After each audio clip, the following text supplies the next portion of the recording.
Hello and welcome back to my channel, Portfolio 662. I am the Gifter Raconteur.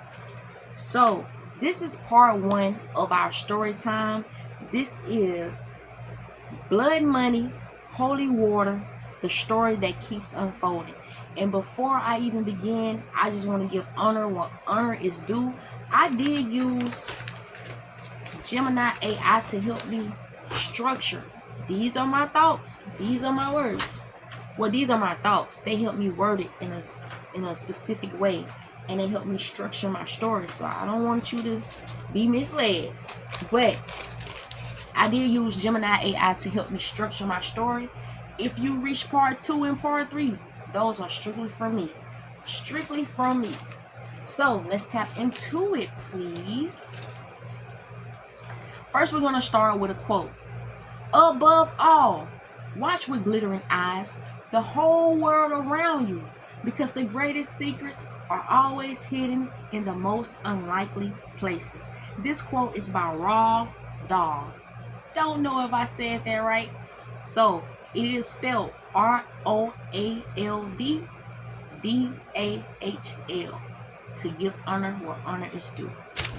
Alright, let's tap into it, shall we? Chapter 1, A Heart of a Lion.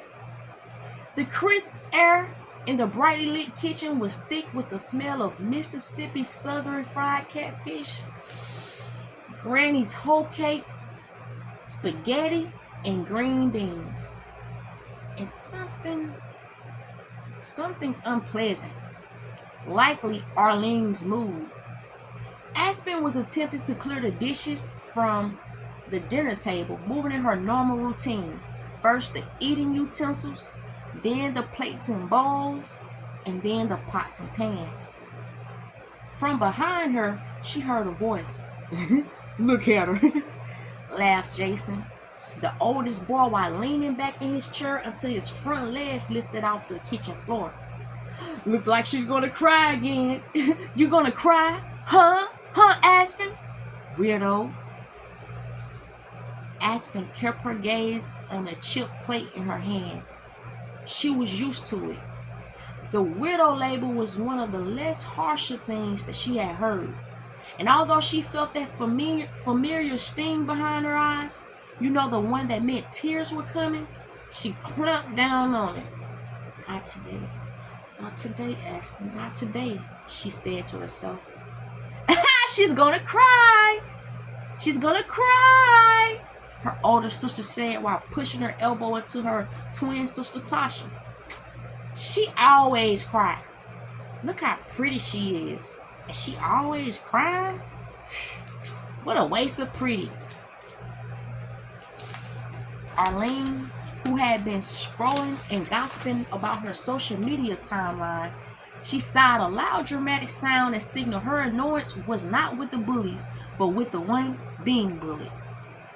Ugh! Stop making all that noise, Aspen! Arlene said, with her eyes never leaving her cell phone screen, but with all the audacity, she yelled, Just put the dishes down and go! Aspen felt that sense of BS that these situations always would come to. And this time, the crying was not on the inside, but it was about to surface. It was the lion. Jason, the one only made bold by his mother's two-sided judgments, took a step forward, towering over Aspen. He reached out and snatched the plate clean right out of her hand. Oops, he said, as he watched Aspen watch the plate fall to the floor. It hit the floor with a loud, sickening sound, like the one that sounds like fingernails scratching on a chalkboard. Arlene looked up, her expression instantly pissed off. Aspen, you clumsy, trifling child! What did you do? Aspen didn't back down from the situation or Arlene's anger. She just breathed and she looked at Jason. Her voice, though low, cut through the kitchen noise with a clarity that silenced the other children. You dropped it. You broke the plate, Jason. Aspen already knew that she was living in a house of lies, and the truth, it hurt them all. But Aspen, she stood tall, head up, awaiting on her hateful rebuttals. Jason froze, smirk evaporated. He was used to Aspen breaking and not standing her ground. "Don't you lie on my son!" Arlene shouted, finally rising out of her chair like Jesus on her third day. She was back to reality.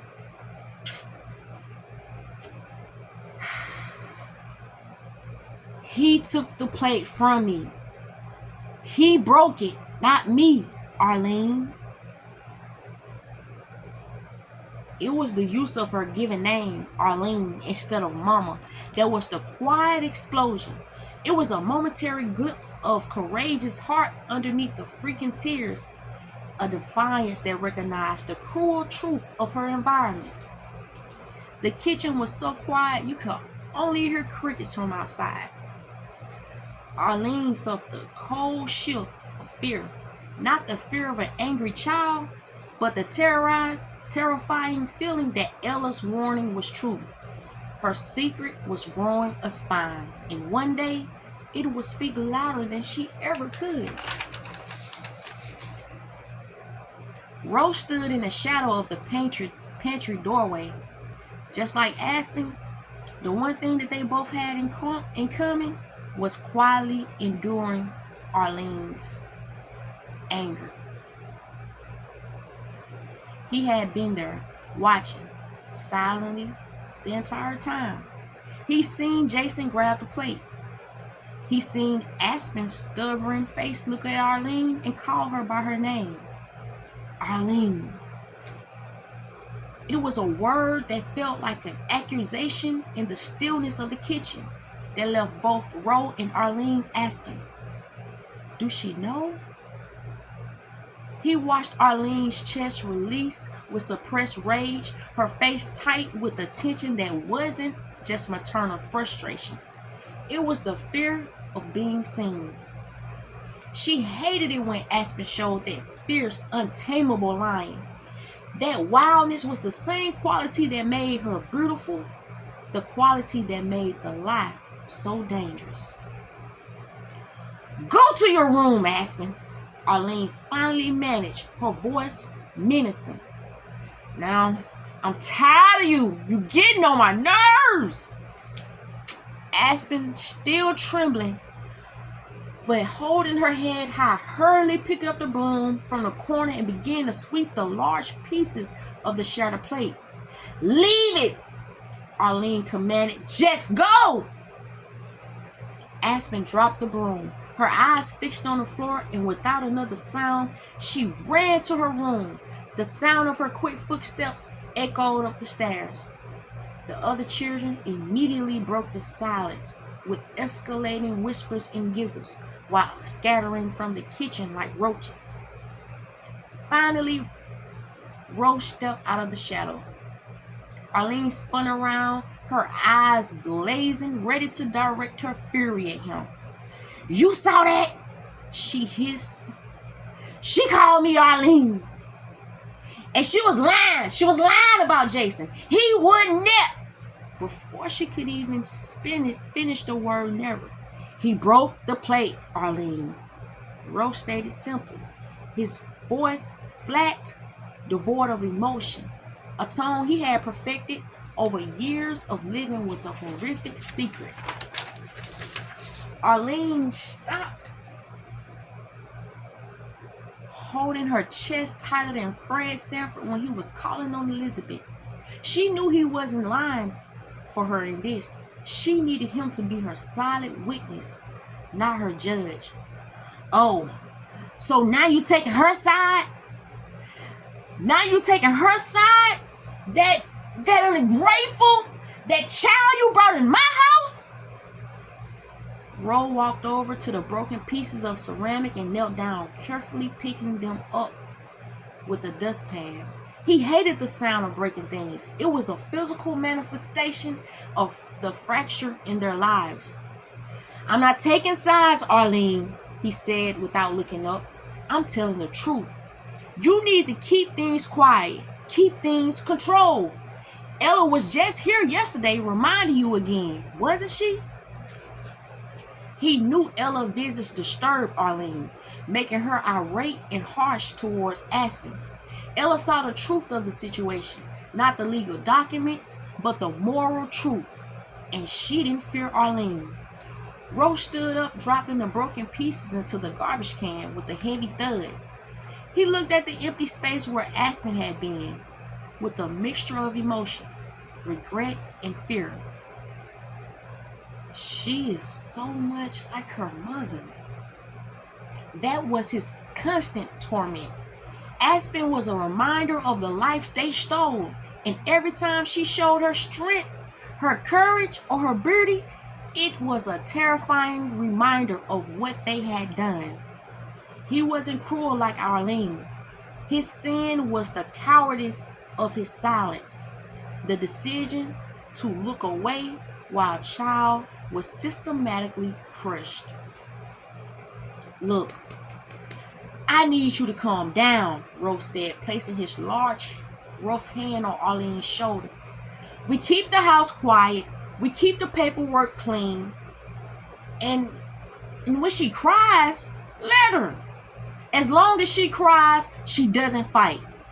It's when she stops crying that we have a real problem. He squeezed her shoulder, a gesture that was less comfort and more of a directive, before turning and leaving out of the back door. Chapter 2. Later that day. The sun was high, but the atmosphere inside of the living room felt perpetually overcast. Ella, still young and carrying the history of her family like a heavy shawl, sat on Arlene's floral sofa, sipping lukewarm tea. Arlene had just returned from taking the other children to the park, leaving Aspen behind, supposedly to clean. She was left here, wasn't she? Ella's voice firm, lacking the easy rhythm of a casual chat. It was an interrogation. Arlene busied herself stacking magazines, avoiding eye contact. She needed to finish her chores.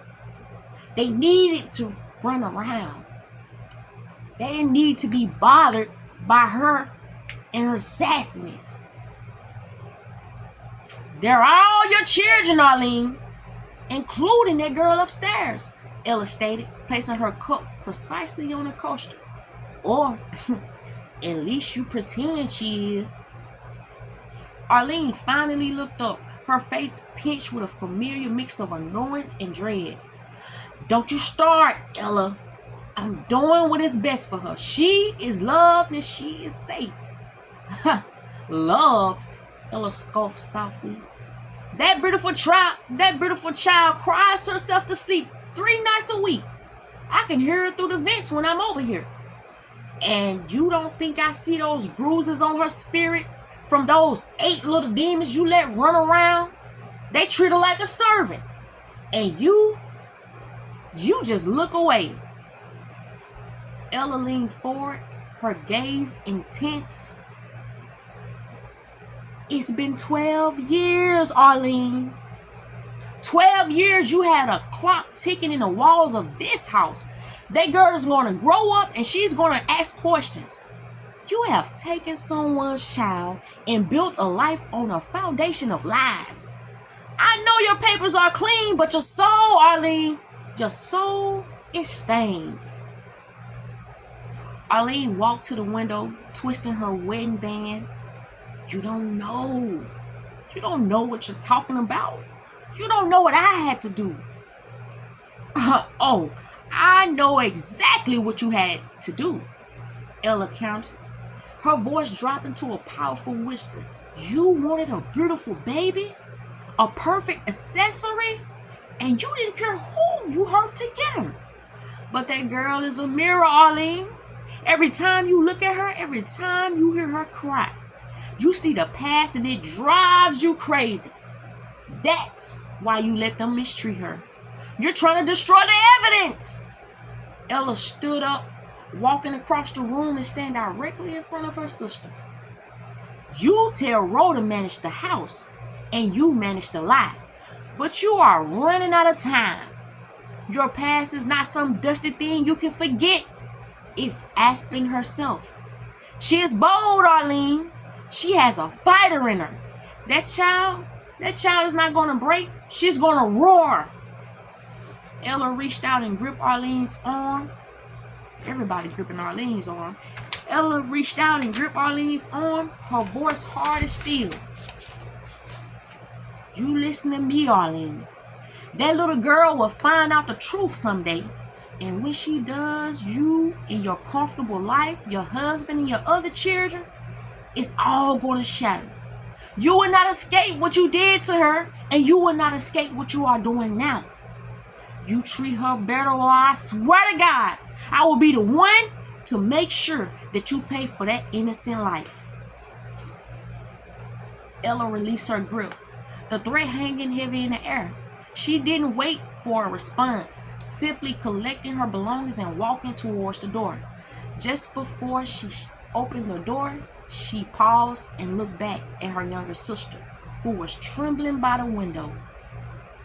The heart of a lion, Arlene. You should be careful how you treat a lion. With that, Ella left, leaving Arlene alone with the crushing weight of her sister's prophecy. A prophecy Arlene knew in her bones were true. Back upstairs, Aspen's room was the smallest and coldest of the rooms on the second floor, positioned over the garage. It was sparse, a hand-me-down single bed, a rickety dresser, and a window that rattled when the wind blew.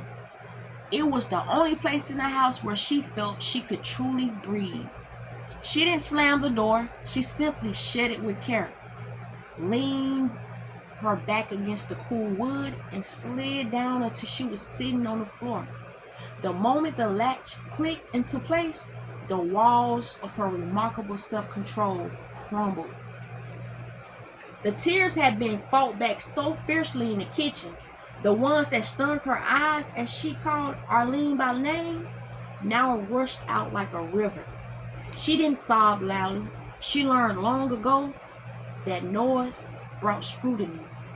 Her crying was silent and deep, a shredding release of the shame, the loneliness, and the burning injustice that had built up over the dinner hour.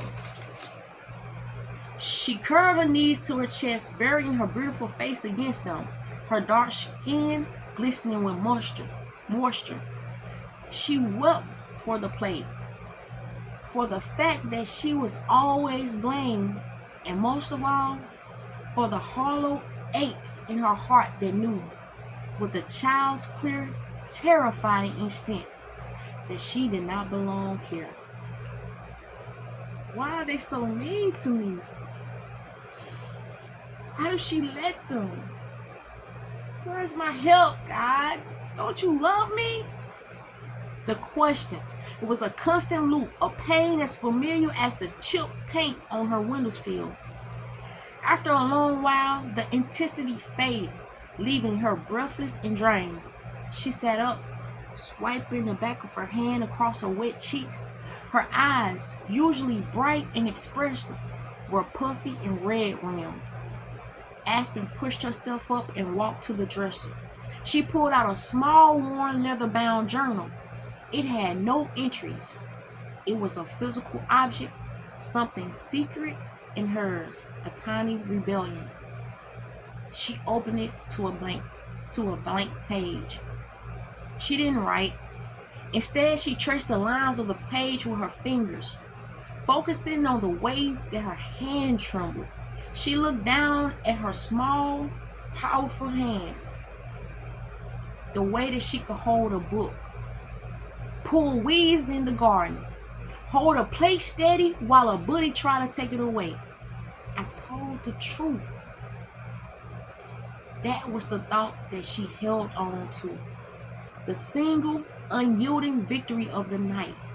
She had stood up to Jason. She had faced Arlene. She had showed them the fighter inside of her. A quiet rage began to replace the sorrow. It was the heart of the lion, asserting itself, She was not just a victim who cried, she was a witness who remembered. She remembered the look on Jason's face, the flicker of surprise and fear. She remembered the momentary terror in Arlene's eyes when she spoke her name. It was then that their reputation had went from untouchable to very much touchable. Aspen closed the journal and placed it back in the drawer. She looked at her reflection in the dusty mirror attached to the dresser. She looked miserable.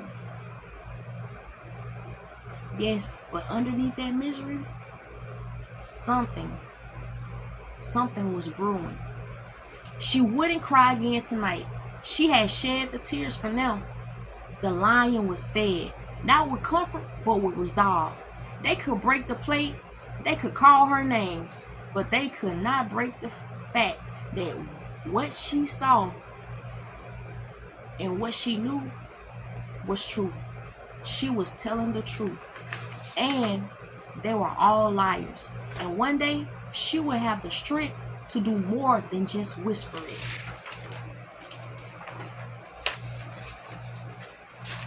The end of the night. Later that evening, the house was finally quiet. The children tucked away, and the memory of the broken plate tied it up. Arlene was in the master bedroom, nervously pacing the floor while Ro, he sat on the edge of the bed, carefully cleaning the dust off his work boots. I hate her, Ro, Arlene hissed, referring to Ella. Her voice was thin, vibrating with residual anger. I hate how she looks at me, like I'm dirt, like I'm not allowed to have things and nice things and a proper family. Ro didn't look up, concentrating on the intricate stitching of the letter. She's your sister, and she's right to look at you that way, Arlene.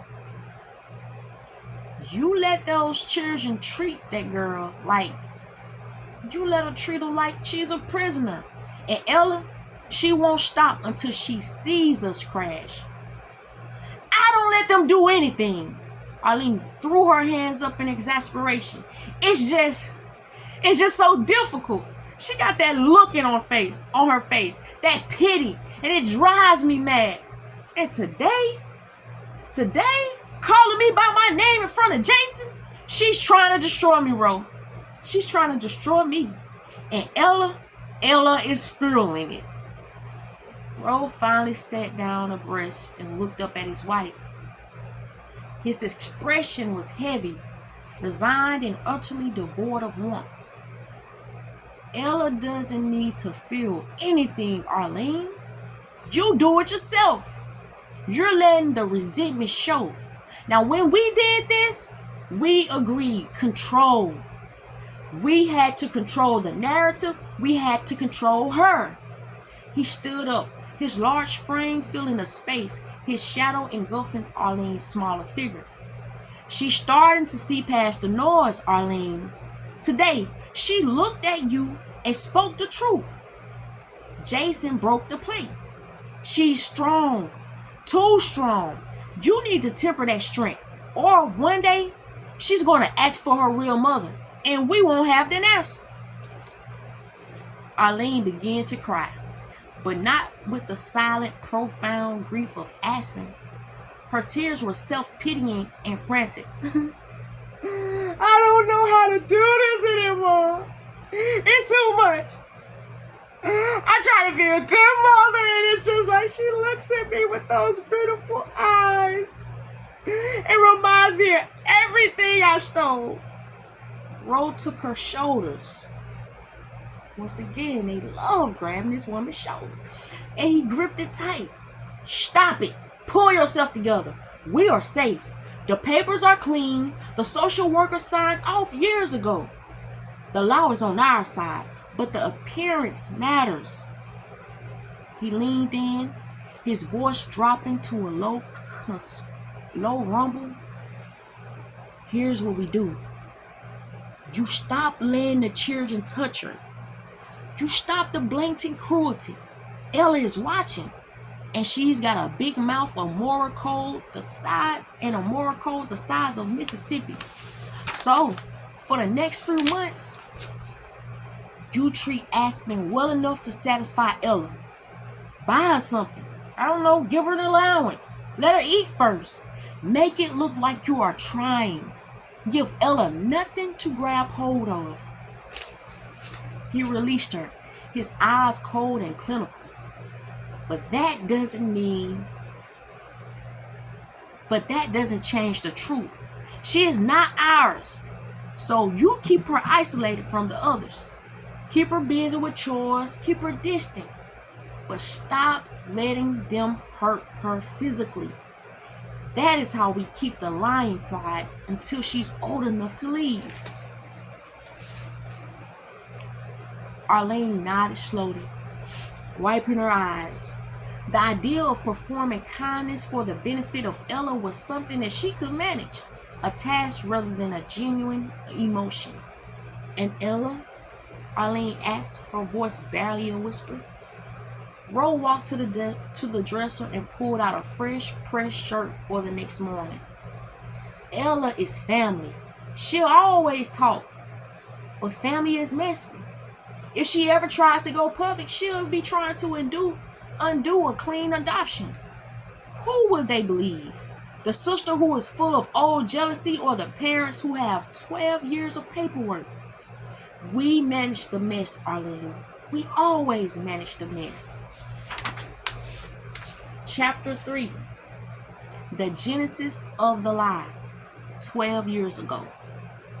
The air in the run-down, poorly lit motel smelled of disinfected and old smoke.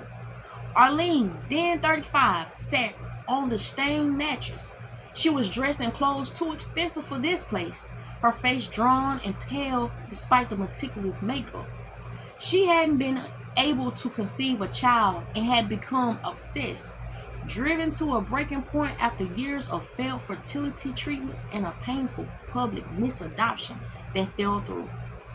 Ro, calmer and more focused, was on a phone in the bathroom using a burner number. He was 38, a man who saw problems only as puzzles to be solved, regardless of the morality. He emerged, wiping his hands on a towel. It's done, he said, his voice low and devoid of triumph. Arlene looked up, eyes wide with a mixture of relief and horror. The woman? The woman is taken care of.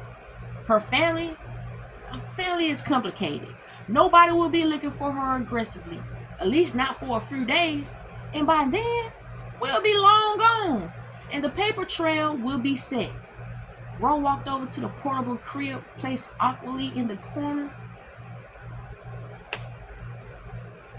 And this is a side note. The night before this incident, Ro ordered his cousin, his uncle, who was more like a brother, his brother-in-law, and a friend, 4 men, to take Aspen from her mom.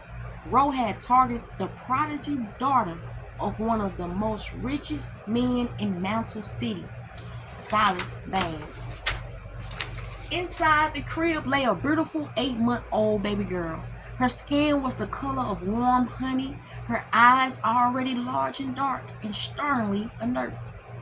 She was quiet, studying the shadows on the ceiling. This was the child they named Aspen. She's so perfect, Arlene whispered, tears blurring her vision.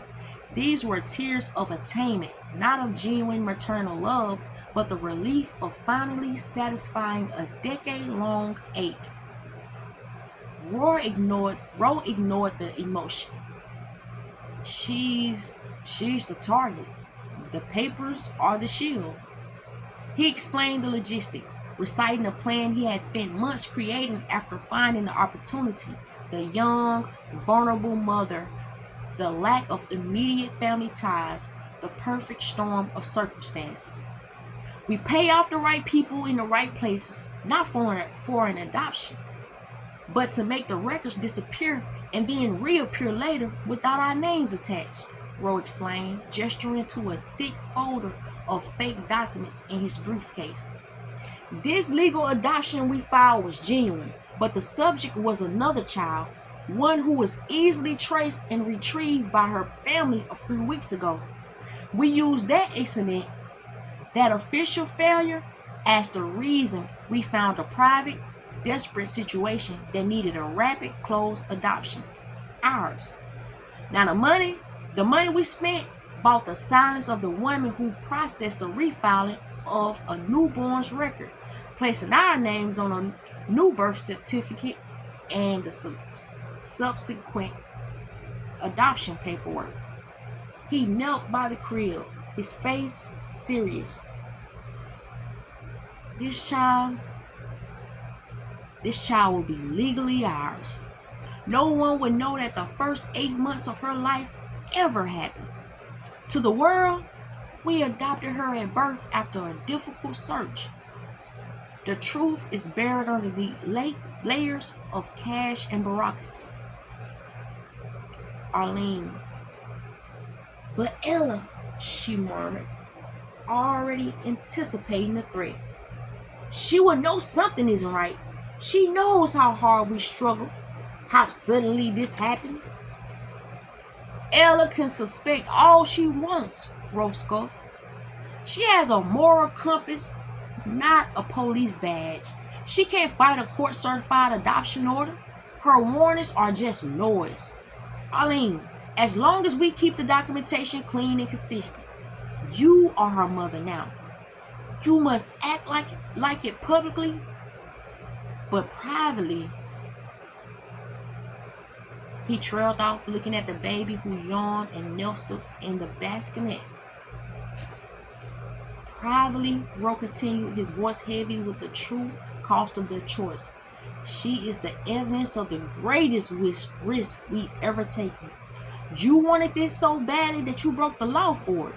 Now, you live with the evidence, and you make sure that she is controlled, because if she ever connects back to her real past, Arlene, everything we built, it will burn. Ro reached out, not to comfort the child, but to smooth out a wrinkle in the crib sheet. His focus was always on eliminating the imperfection, covering the tracks. He looked at the baby, beautiful and utterly vulnerable, and he saw not a daughter, but a ticking clock. Chapter 4. Aspen, 18 years old. The kitchen was no less crowded, but the dynamic had shifted. Aspen was 18 now and was about to graduate high school and go to college. The bullying hadn't stopped, but it had changed. It was a less physical and more psychological, driven by their deep-seated resentment that she was prettier, often quieter, and had an untouchable academic success. Arlene was much older, in her 50s, her face still showing the strain of carrying years of lies. She was weary, but her control had become absolute. Aspen moved through the chaos of dinner hour with the precision of a trained operative. She didn't argue, didn't cry in public, and rarely made eye contact. Her beauty, once something that invited jealousy, was now used as a shield. She cultivated a look of distant, unapproachable grace. Aspen, you still going to that college interview tomorrow? Asked Jason, now 26 and home to visit, slouched down in the same kitchen chair. His tone was dismissive. It's that fancy school downtown, right? Okay, well, don't forget your sob story about how hard you used to work to support this family. Yeah, you know, it's your best asset. Aspen paused while pouring water. Her back was to him. She didn't flinch. She had perfected the art of absorbing the cruelty without showing the injury. The interview is tomorrow morning, she said flatly, her voice cold and measured. Don't talk to your brother like that, Arlene murmured, wiping down a counter that she had already cleaned 3 times.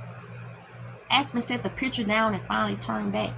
Her dark, striking eyes met Arlene's, but only for a fraction of a second. The look was a quiet assessment, not a confrontation.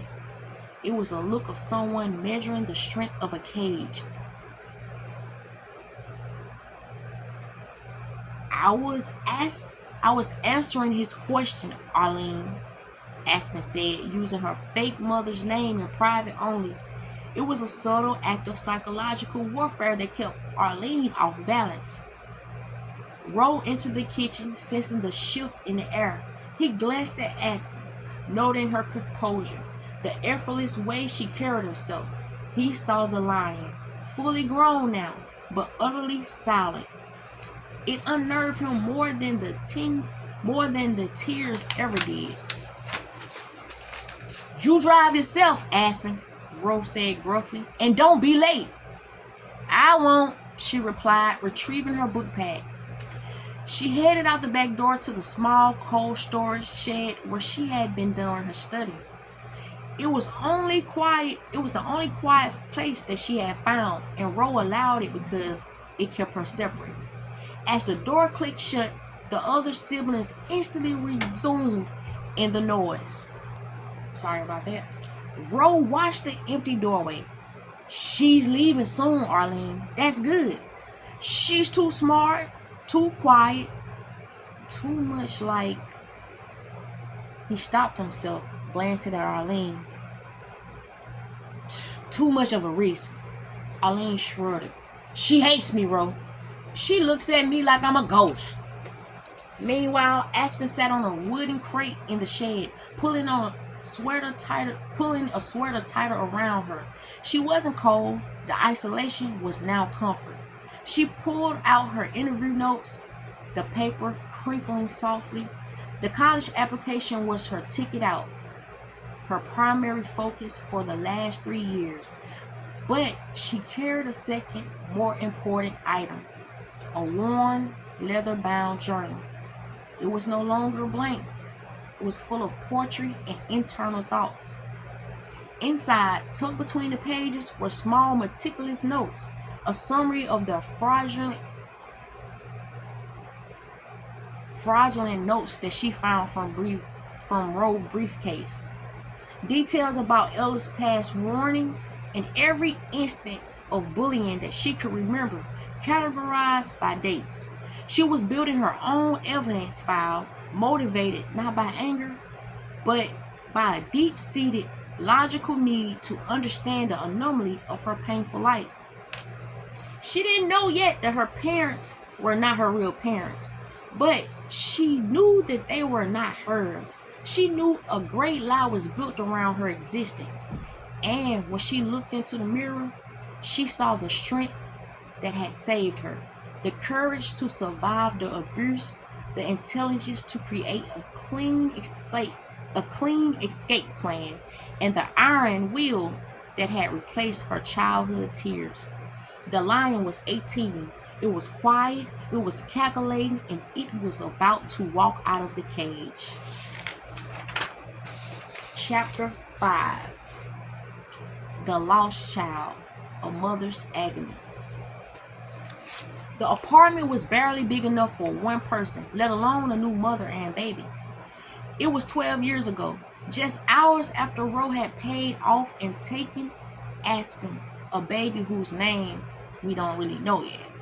The biological mother, Lena, a young woman whose face showed the exhaustion of poverty and a fierce, fresh love, sat on the edge of the bare mattress. The police had left hours ago. Their questions had been sympathetic and ultimately dismissive. An unstable life, an easy target, the story had already been shaped for them by Rose's careful preparation. She wasn't crying anymore. Her tears had dried into a terrible, burning void. She held a small knit cap, the last thing her baby had worn. 8 months, Lena whispered, the sound raw and broken. I had her for 8 months right here. She looked at the empty crib in the corner, a cheap plastic thing that now seemed like a mocking monument. Her mother, a practical woman named Miss Doris, stood in the doorway, her own eyes red and weary. Lena, they're gone. You need to eat something, Miss Doris said gently. Lena didn't move. She couldn't. The physical ache of her daughter's absence was a living thing in her arms. She was so strong, Mama, Lena murmured, running her thumb over the soft wool cap. She didn't cry much, but when she looked at me, she looked like she knew things, like she had a heart of a lion already. Miss Doris stepped into the room, embracing her daughter in a fierce protective squeeze. I know, baby, I know. They said they'll look, but they won't find her. She's gone, Mama. She's just gone. Lena pulled back, her eyes fixed on the cap, a sudden cold clarity cold clarity entering her gaze. It wasn't a mistake. It wasn't an accident. Someone wanted her. Someone took her because she was beautiful and strong and perfect. They wanted a life that I could not give her, and they took the only thing I had. Miss Doris, she didn't argue. She knew the truth lay somewhere beyond the police reports and the whispers of a private, closed adoption. Lena stood up, clutching a cap. She looked at the door the strangers had used to take her child away. And then she looked out the window at the cold, indifferent city. I won't forget her, Mama. I don't know where she is. I don't know who has her or even what they named her, but I'm going to remember her face. And one day, I will find out what happened to my lion.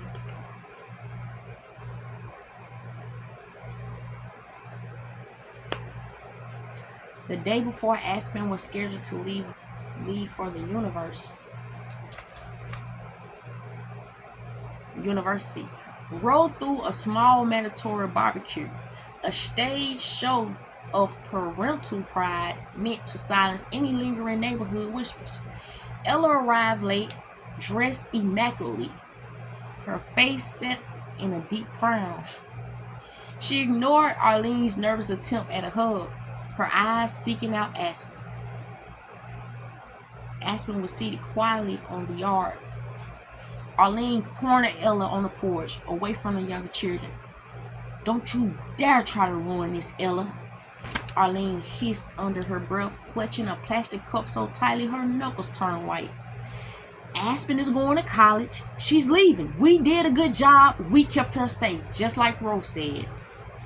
Ella's lip curled in a devastatingly cold smile. Safe? You kept her in a gilded age.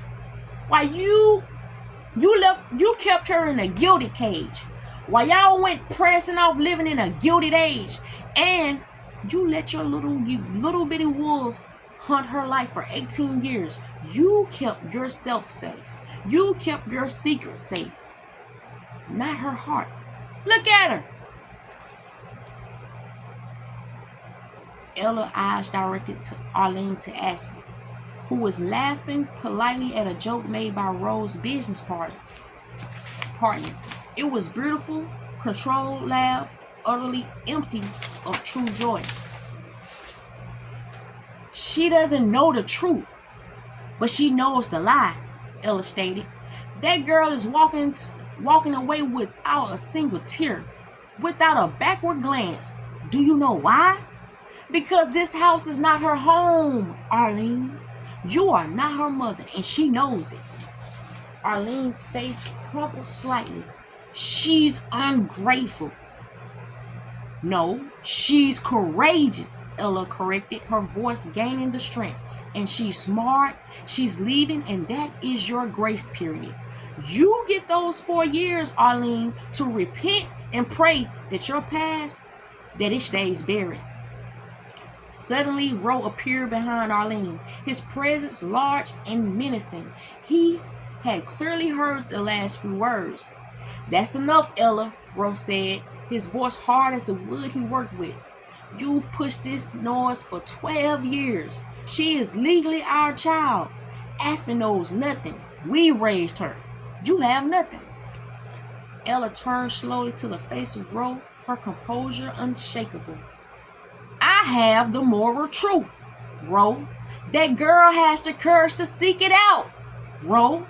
You sealed documents? Yes, Ro. But you didn't steal the memories of feeling unloved, Ro. That will be the anchor, Ro, that will lead her home. She stepped right up to him, a small woman staring down a big, powerful man. You tell your wife that I'm going to pray every day that she treats the remaining children better, because the minute Aspens find out the truth, and she will, I will not only testify against you, but I will make sure that the biological family knows exactly who stole their child and where she is. Ro's jaw tightened. He knew Ella was serious. She didn't seek money or revenge. She sought justice, and that was far more dangerous. We managed it, Ella. We won, Ro retorted, his voice desperate to sound confident. Ella simply shook her head. You won a child that you didn't deserve, Ro. But you didn't win her spirit. You didn't win her heart. You planted a beautiful, brave seed on barren, dishonest ground. And now that tree is strong enough to rip up your foundation. She took a final sweeping look at the yard, at Arlene, at the Foss family portrait, and then at Aspen, who caught her eye across the lawn. Aspen gave Ella a small, knowing nod, a gesture of thanks and recognition for the constant pressure Ella had kept on the system. Ella nodded back, acknowledging the lion's quiet departure. She turned her back on Arlene and Ro and walked away without another word, leaving the oppressive silence and smell of smoked meat in the air. The party went on, and Ella made her way to Aspen to congratulate her to give her $400 for her trip. Aspen sped off, and it would be another 6 months before she returned to the family home.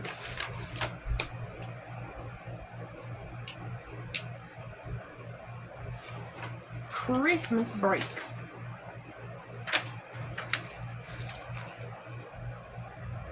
Christmas break forced Aspen back to the corrupt city of Mountain City. Her room was waiting, and it was just how she left it. Aspen, a speech communication student at Diversity University, and she decided to keep her dynamic skills cloaked just to enjoy her time back in Mountain City.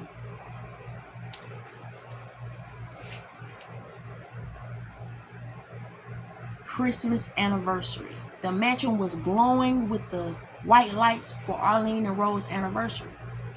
The biological children was dressed in custom-tailored suits and silk dresses, laughing as they moved through the crowd of Mountain City's elite.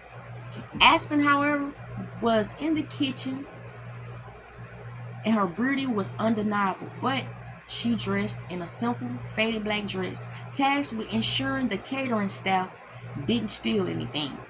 In a corner of the library, away from the music, Rose sat with Detective Miller and Judge Harrison. They were sipping expensive bourbon, bought with Aspen's dividend check. The girl is getting older, Rose, Judge Harrison whispered, glanced towards the kitchen. She's in college for speech communication, isn't she? That's a dangerous major for a girl like her. She'll learn how to talk to people into giving up secrets. She's a crier, Judge, Ro dismissed, though his eyes were cold. She spends half of her time in tears and the other half scrubbing floors. She doesn't have the stomach for the truth. She better not, Detective Miller added, patting his pocket, which held the envelope of cash Ro had handed to him earlier. Because if she starts digging, into the courthouse records, Ro, my name is on a filing, and that says that she was born in a home bathtub with Arlene. I'm not going to jail for your lifestyle, Ro. Nobody's going to jail, Ro hissed. The kids don't know. The neighbors, they think she's just a trouble one. And as long as she thinks she's one of us, she has no reason to look for a different family. Chapter 6, The Discrepancy. As she watched her siblings, she mentally tallied the cost. The state employee facade, 2 government salaries, even high ones, totaled maybe $2,200 a year. The realty, private intuition for 7 kids at Mountain Prep, it has to be at least $120,000. 5 cars in a driveway, top trim. That's at least $250K. The modest summer house on the coast, the designer clothes that look like basics but cost $400 a shirt. Listen, Lord help me, Aspen said. The math is broken. Aspen thought, her eyes tracking Arlene as she poured wine. They aren't just successful, they are being funded. This was Aspen, the private investigator, at work. Aspen didn't need to break into a safe. She just needed to observe the proxemics, the way the corrupt inner circle moved through their home. Tonight, the family friend, District Attorney Stone, he was over for dinner. He also brought others with him. But this still doesn't add up. See, he was a man who prided himself on cleaning up Mountain City. Aspen stood by the sideboard, refilling water glasses. She used a PI technique called passive eavesdropping. She kept her head down, her body angled away, appearing invisible. A role Arlene had trained her for since she was a child. "Ro," Stone said, his voice low in casual rumble. "The quarterly audit on the Leland Fort Trust, it came across my desk today. I made sure the administrative fees were approved without a second glance." The court clerk, they're happy about this bonus this month, Ro. Ro nodded. His face was a mask of professionalism and calm. "Good. We appreciate the efficiency, Stone. It is important that everything looks standard." "Standard," Stone chuckled, swirling his bourbon. "A $50,000 guardian management fee every 3 months for a girl who's wearing Target? Yeah, you're a genius, Ro. You keep her looking like a charity case, and the states think you're doing her a favor." Arlene noticed Aspen lingering. "Aspen, don't just stand there. Why are you standing there like a statue? Go check on the twins or something. Go help them with their homework. And for heaven's sakes, fix your hair. You look like you don't even belong in this house." This path, Chapter 7, The Presumed Dead, The Legal Loophole. We are almost finished, y'all. This one is kind of long. Part 2 is shorter, but we are almost finished. I think this is the last chapter. The Presumed Dead, Chapter 7, The Legal Loophole. In the basement of the Mountain Times, Aspen sat before a Microsoft reader, her eyes burning from hours of scrolling. She was looking for her own birth announcement, but she found something far more sinister. Under her PI training, she knew to look for matching voids, events that happened on the same day, but in different locations. Excuse me for stumbling over my words. What she discovered: on August the 14th, 1992, 2 records were generated in Leland Fork County. and Mantle General, the public record, a death certificate was issued for the infant female Vane, daughter of Lena Vane. The cause of death was listed as respiratory failure. It was signed by a young intern and witnessed by Detective Miller. At the Holy Tabernacle, a certificate of live birth. At the Holy Tabernacle, which is the private